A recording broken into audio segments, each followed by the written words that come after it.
Quelques chiffres pour commencer, pour justement contraster avec l'époque sur laquelle je vais revenir tout à l'heure. C'est quelques chiffres du monde actuel. 2 milliards de tonnes de déchets par an dans le monde, et là on est seulement sur les déchets ménagers.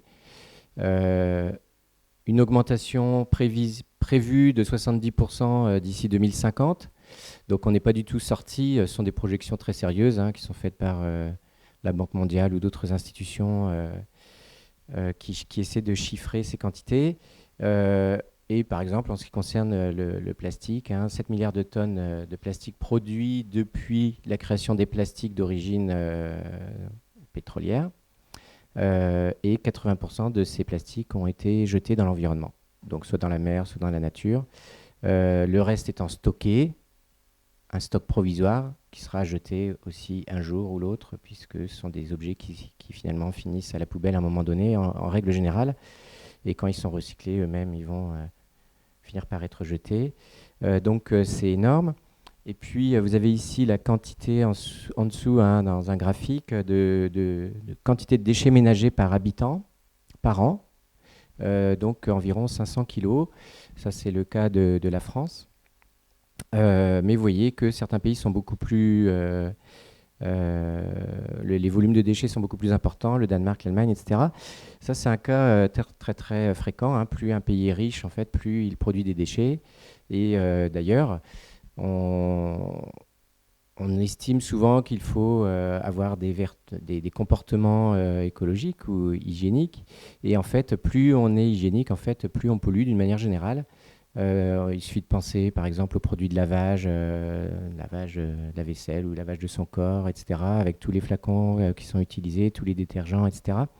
Donc plus on rend propre un environnement, plus on le pollue de manière générale, soit pour produire ces matières, soit par les rejets qui en sont faits. En quelque sorte, ça remet en cause certaines idées qu'on a, par exemple, sur les pays scandinaves qui seraient les pays les plus écologistes, parce qu'ils ont des pratiques sociales qui font que tout est très policé, aseptisé, etc. En fait, ce sont les pays qui consomment le plus de matières plastiques en Europe, et ce sont eux qui génèrent le plus de déchets. Donc ces déchets, effectivement, c'est une problématique qui a des enjeux considérables et qui nous permettent de renverser quelques idées reçues éventuellement. Alors avant de commencer aussi, quelques chiffres qui sont produits, alors je ne vais pas tous les commenter, mais qui sont produits, là, j'ai retrouvé un petit fascicule de l'ADEME 2018, où en fait c'est assez fascinant de lire ce fascicule parce que bon, l'ADEME est une agence qui œuvre quand même pour l'assainissement ou les économies d'énergie et dont le but est d'accompagner la transition écologique.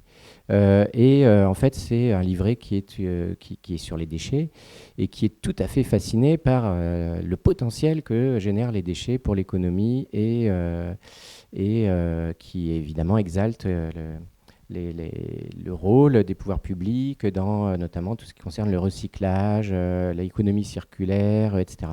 Alors là, je vais juste m'arrêter sur le graphique circulaire là en haut à gauche. Que deviennent-ils? Donc vous voyez l'arc blanc, ils sont pour 65%, ils sont revalorisés, d'accord.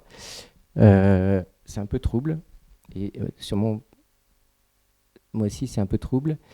C'est revalorisé ou mis en dépôt pour par exemple des remblaiements.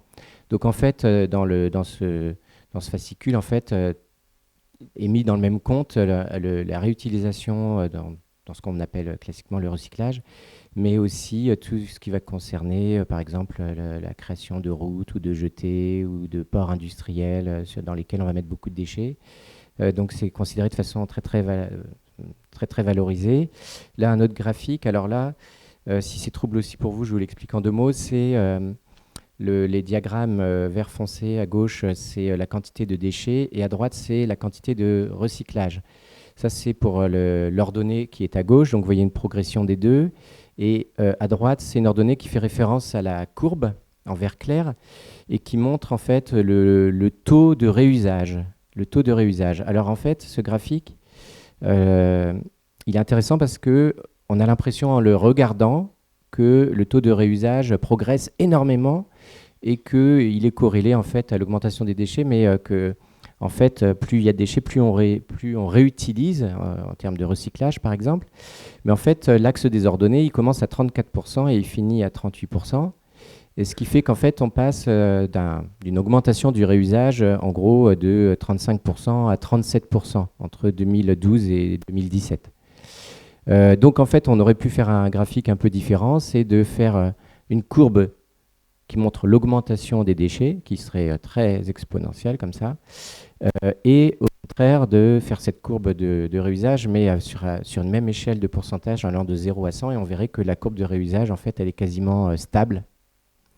Comme quoi, en fait, il faut se méfier de tous les discours sur le recyclage, et c'est un petit écho à ce que je vais dire aussi sur les premières théories du recyclage au 19e siècle, que c'est avant tout un discours, que évidemment on peut y réfléchir, mais que en fait, plus il y a de déchets, plus on parle de recyclage, et que le recyclage ne suit pas du tout la courbe de l'augmentation des déchets.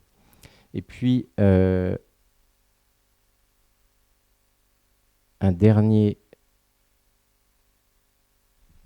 ça défile plus. Un dernier chiffre, c'est justement dans cette brochure. Alors, excusez-moi pour l'ADEME, hein, j'attaque un peu, mais justement, c'est une ode en fait aux déchets, parce que ces déchets sont une source de valeur. Vous voyez, le nombre d'entreprises qui travaillent sur les déchets, c'est extraordinaire. Le chiffre d'affaires que ça provoque, les emplois qui sont créés. En quelque sorte, les déchets sont devenus une source d'activité économique. Et plus il y a de déchets, mieux c'est, on va dire, quasiment. Enfin, en tout cas, c'est assez frappant dans cette brochure.